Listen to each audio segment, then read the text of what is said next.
Good evening, gentlemen. Today, I have a proposal for you guys about the importance of the winterization of the Texas energy sector.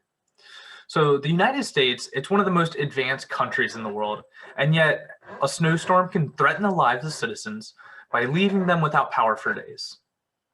So, there's currently three main power grids in the United States. You have the East Coast, the West Coast, and of course, the one and only Texas. So these power grids do not connect to each other. So when one power grid fails, they're left without electricity. They can't feed off one another. And Texas is one of the 17 states that has a deregulated energy market. And these private companies are responsible for providing energy to their customers. So ERCOT, for example, manages the flow of electricity to more than 26 million Texan residents, which represents roughly 90% of Texas. 90% of the state's electrical load. And you can find that on the ERCOT website.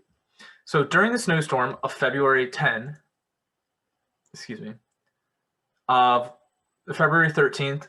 through the 17th, Texas had suffered major power outages that had left many of their customers with an egregious bill. And so this lack of winterization that Texas had on their power plants had resulted in a state of emergency, and this could have been fixed if the proper policies were put in place. So therefore, the policy that I'm proposing to ERCOT is the winterization of their power plants.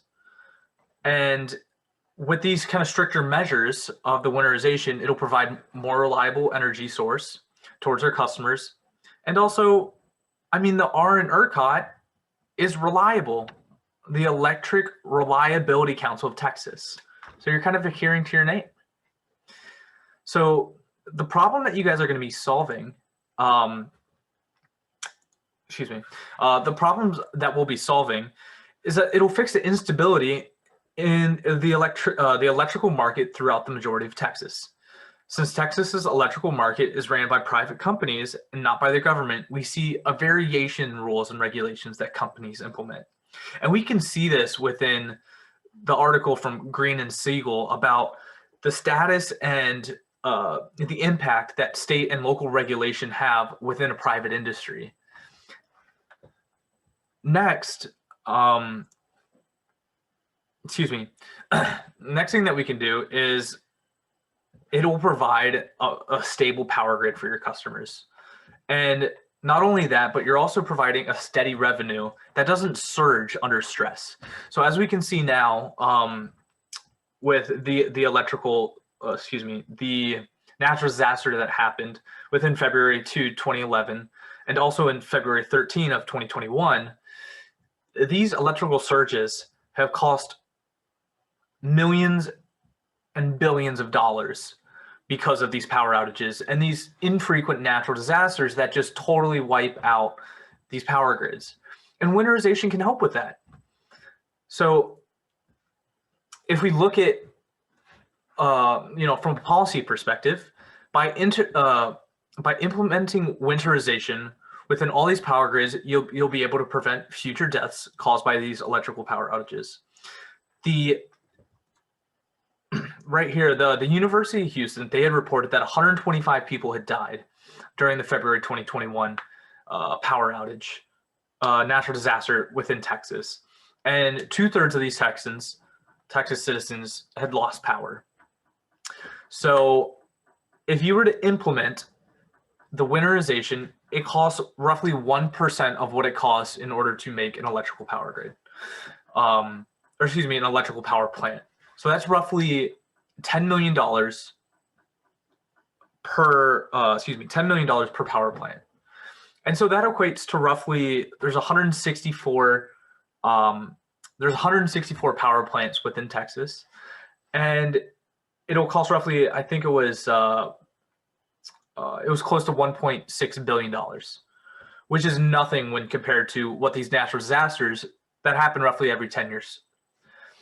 And so some of these costs that the Texas citizens will exhibit is by implementing these winterizations, it's going to cost a few dollars to around to at most $10 a month. And the University of Austin had actually done a survey as to if these customers want to pay that extra $1 to $10. And a lot of them say they don't. I mean, 14% say no. And I think that just, relates to our capitalist society. And so what I'm proposing is, if these companies are willing to take on those costs and eat those costs, you're still looking at a better outcome than every 10 years or every few years you suffer these natural disasters.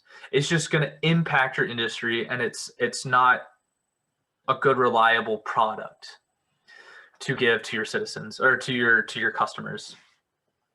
And how do these outweigh the disadvantages? I mean, you're providing a steady stream of energy and a stable return of investment. And I think that's clearly beneficial for you guys. And I think you'll also reduce, by having this winterization, you're going to reduce the smear campaigns that we can see from the most recent storm in 2021. Why do these corporate private institutions want to capitalize on only care about money and not want to care about their customers by winterizing their industry? And I think that's the main cost. And personally, I think this policy is a really great fit. Yes, it does cost a little bit extra money up front, but in the long run, the investment pays for itself. Whether that's the public opinion or actual, financial get back. Thank you so much, and hope you enjoyed this presentation.